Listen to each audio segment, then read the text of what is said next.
Bienvenidos a este nuevo video en este canal de @JorgeRaccoon. Mi nombre es Jorge Agudelo y vamos a hablar, ustedes saben, en este canal hablamos de comunicación, de creación y de creatividad.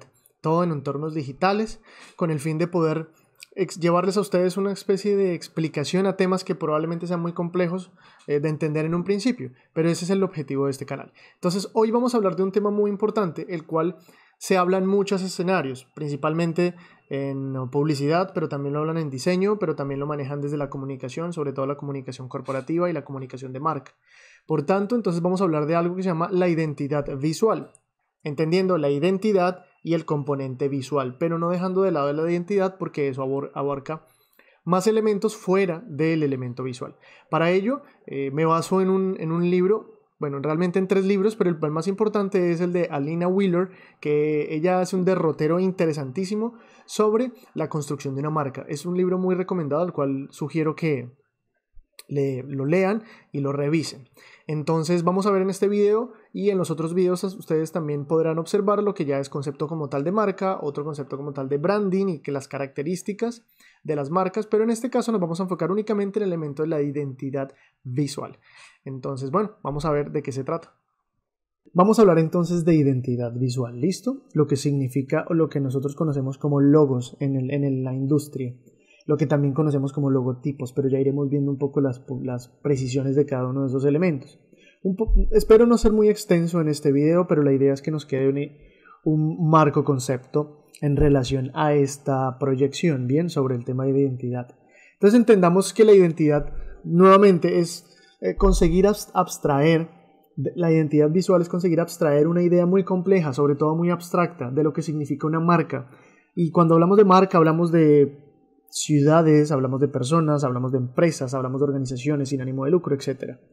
Entonces eso, lo que representa esa marca en la sociedad, en los consumidores, en los usuarios, y llegar a abstraerla en un elemento visual es lo que permitiría verse. Entonces por eso vemos en la parte superior como que el logo, esto es lo que se vería, pero es todo lo que hay debajo, no lo que sentimos, lo que vemos al ver esa marca, el mensaje que hay, los mensajes que lo apoyan y sobre todo al final lo que somos. En ese sentido es más o menos la lógica de lo difícil de llegar a construir una identidad. Y por eso aquí entonces cito esta pequeña frase donde se habla en relación a los proyectos. Hay un ejercicio de rediseño constante. Es un balance entre las formas y la cultura, es decir, visualmente cómo se ve y la cultura de la empresa. Conseguir ese balance es un ejercicio bastante exigente que implica mucho diseño y mucho repensamiento constante, digamos, de estar pensando cómo hacerlo, cómo comunicarlo. Según distintos diseñadores, según distintas personas que trabajan en las empresas, hay distintas versiones, ¿no? Por ejemplo, una identidad para Paul Rand es que se diseñe, que dure, que sea útil y que al final de eso sí sea bonito. Y esa es con la que yo mejor me siento identificado, porque al final una identidad tiene que ser útil y tiene que funcionar bajo las lógicas de lo que quiere comunicar.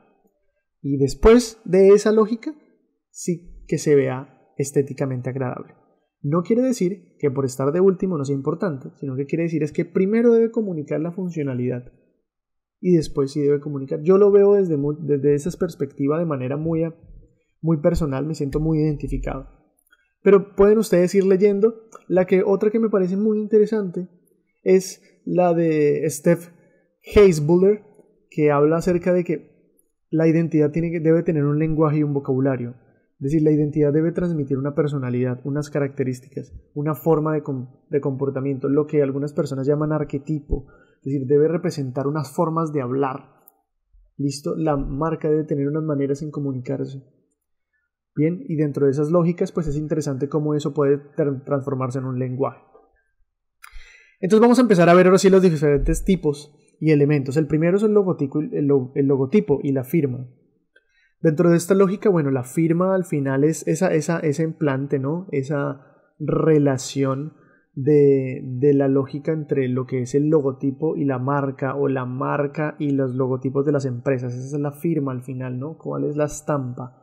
¿Quién está respaldando todo eso? Y entonces, pero el logotipo al final es una palabra.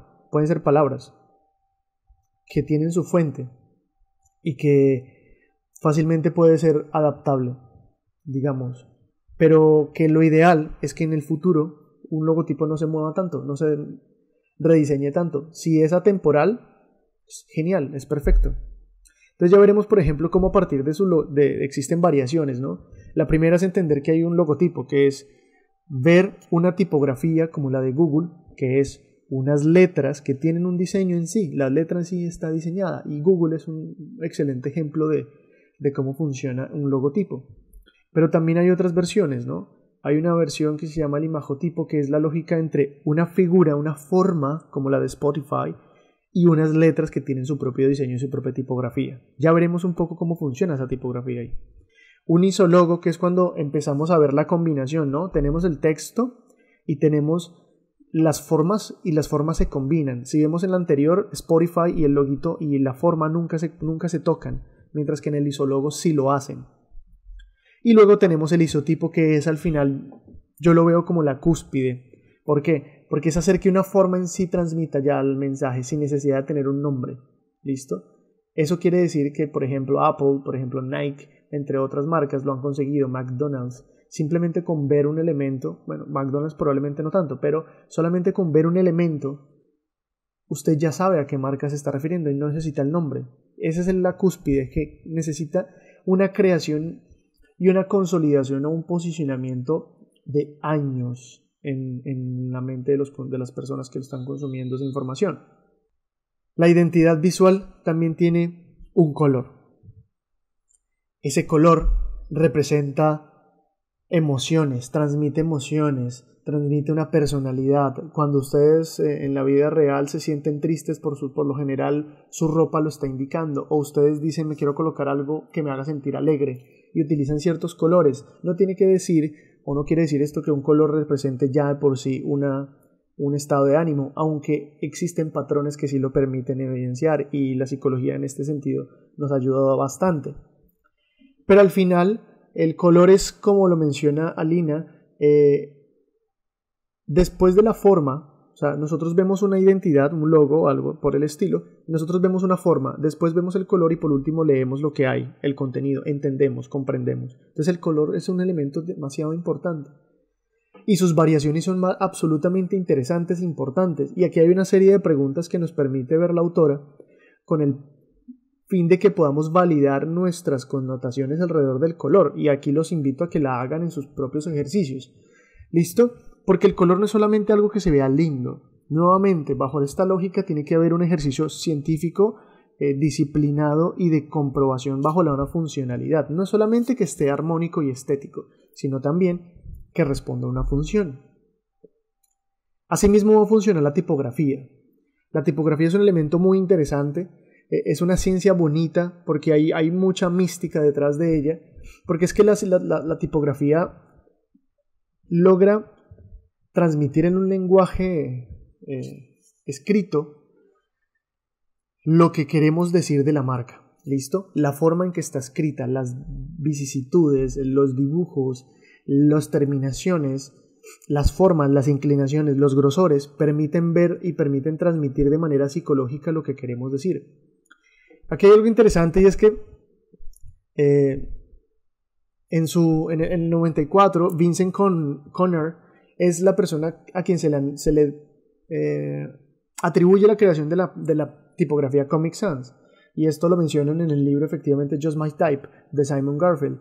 Esta persona creó la tipografía como un ejercicio de creación pensando en hacer algo divertido, pero con el paso de muchos elementos culturales vimos cómo la tipografía empieza, digamos, incluso una columna en el New York Times hablando un poco incómodo de esta tipografía, menciona cómo esto al final termina dándole una connotación de como si fuera una tipografía creada por un niño de 8 años. Al final la tipografía es un elemento muy mágico y siempre se deja un poco de lado, se cree que es colocar cualquier elemento, y la mayoría de logotipos surgen de probablemente decenas o centenares de combinaciones. Es decir, es un ejercicio previo amplio, con mucha variedad, probar múltiples formas, organizaciones de tipografías, porque al final tenemos que ir validando cómo funcionan. Y aquí entonces hay 4 versiones diferentes. Probablemente haya que agregar una que se llama lettering, que algunas personas lo consideran una tipografía, otras más bien un arte. Pero bueno, al final es un elemento muy bonito, independientemente de cómo funcione. Pero entonces tenemos principalmente estas 4, las cuales podemos estar hablando de que son las serif, las sans serif. Las serif son las que tienen esta pequeña puntita, que tienen como un zapato al final de cada una de las puntas de las letras, mientras que las serif, si ustedes observan, son totalmente planas en su final. La script es esa como si estuviera escrita a mano, que son cursivas por lo general, muy decorativas, y la display es una decoración interesante, pero que estuviera escrito como si fuera por un computador. Entonces me parece que da la sensación de ese sentido. Y hay otra que ya es la lettering, que es absolutamente creativa, incluye muchas de las anteriores, juega con variaciones, etc. Y aquí hay elementos que hay que tener en cuenta cuando uno elige una tipografía. Y son elementos que le permiten a usted validar su idea, validar lo que usted tiene para comunicar. ¿Cómo valida usted estas ideas? Bien, usted valida la idea primero mirando el tamaño, el peso, las curvas, cómo funcionan el ritmo, es decir, qué patrones se identifican, cómo funciona de manera ascendente, cuando lo utilicen con capitalizaciones, que es colocar la primera letra siempre en mayúscula, cómo se ven titulares, cómo se verían subtítulos, cómo se verían textos, cómo se vería en rótulos, y así sucesivamente, cómo verlo en viñetas, cómo verlo con mucho espacio entre las letras, cómo verlo con números, cómo verlo con símbolos, cómo verlo entrecomillados. Si usted hace esas pruebas, usted empieza a validar que la tipografía sigue guardando la forma que usted quiere comunicar. ¿Listo? Si usted quiere verse elegante, entonces va a elegir cierto. Si usted quiere verse moderno, va a elegir cierto tipo de tipografías. Si usted quiere verse sofisticado, va a elegir una tipografía y va a ir mirando, ¿no? Se dice mucho que las sans serifs se denotan mucha modernidad por sus terminaciones muy cortas, muy planas, excelentes para trabajos web. Pero al final usted tiene que ir mirando cada una de estas, y de pronto aquí se nos escapan un poco cómo se verían en entornos digitales, ¿no? Cómo se vería en una tablet, cómo se vería en un teléfono. Pero si se dan cuenta, la elección de una tipografía no es al azar, no es simplemente la creación de un momento y ya. No. Surge de un proceso que usted valida con muchos pasos. Lo cual es bonito porque al final usted en el camino va a poder encontrar múltiples ideas y múltiples variantes que le van a aportar a su creación. Aquí hay un elemento interesante de la identidad. El sonido por lo general se desconoce, pero es un elemento que activan y lleva a un ejercicio casi de 360 o de pronto a otras realidades, a otras dimensiones, lo que es la identidad. Y entonces, primero, el sonido también podría generar identidad, ¿no? Activa partes sensoriales de su cuerpo, de su mente, que no las activa la imagen. Y sobre todo, asocia siempre, digamos que la asociación va a ser muy difícil que se desvincule. Es decir, si usted asocia un sonido con una marca, es muy difícil que usted pierda esa conexión, porque esa comunicación ya está, esa empatía está muy creada. No empatía, no, esa relación. Entonces, por ejemplo, si yo le dijera en este momento la palabra "eso es todo, amigos", probablemente se podrían estar mirando ese pequeño final que salía ese cartoon importante hablando. O si ustedes ven la imagen de la izquierda de Motorola, podrían atribuirle el mismo sonido a Motorola, si está entendiendo un poco de hacia dónde vamos. Pero el sonido no es solamente eso. El sonido también puede estar en las relaciones a jingles o a cuñas radiales, eso es importantísimo. A páginas de internet, si en algún momento usted le coloca algún tipo de sonido a su página. Si usted desarrolla videojuegos, también puede pensar mucho en lo que se llaman los soundtrack o el soundtrack. Los personajes también, las personas que van a representar su marca también tienen un tono de voz, y eso va a permitir darle una identificación a su marca. Los mensajes grabados que usted deje en su marca cuando, por ejemplo, alguien se comunica a algún tipo de call center y el tipo de audio que uno escucha, la voz que uno escucha, eso también son sonidos que se asocian con personas. Las personas que son representantes, que hablan, los speakermen, que le llaman en inglés, las personas que hablan y representan y salen a dar los comunicados de prensa. Las presentaciones son importantes, los intros en los videos también son importantes. Y al final los productos que hablan por sí mismos. Uno de esos casos muy popular es Siri. ¿Listo? Usted sabe cómo habla Siri, ya le conoce la voz y sabe que esa voz va a ser la de Siri. Incluso usted cuando escucha a alguien hablar similar dirá, esa persona habla como Siri, y no está relacionando a una persona real con un producto. Y esta es la importancia del sonido dentro de las marcas. Uno de los puntos finales es la animación. Entonces vemos, por ejemplo, cómo esa animación ahí que ustedes están viendo de Walt Disney ha surgido y ha cambiado, pero se mantienen las mismas formas y patrones. Son exactamente las mismas. Porque manejan ejercicios de armonía, son estratégicos, es comunicativo, tiene un ritmo constante, es esencial. Y sobre todo que la animación lo que permite es darle diversidad, no trivializa la marca. Y eso es importantísimo. Y entonces así nosotros entendemos lo que es en un concepto general y primario lo que significa una marca y una identidad visual. Los invito a que dejen en la parte de los comentarios sus aportes en relación a lo que ustedes consideren relevante del video, pero adicional lo que han ustedes experimentado en otros escenarios con el fin de que podamos entre todos generar una discusión colectiva y que podamos estar creando mayor información a partir de la colaboración de cada uno de nosotros. Gracias por ver este video y nos vemos en una siguiente ocasión.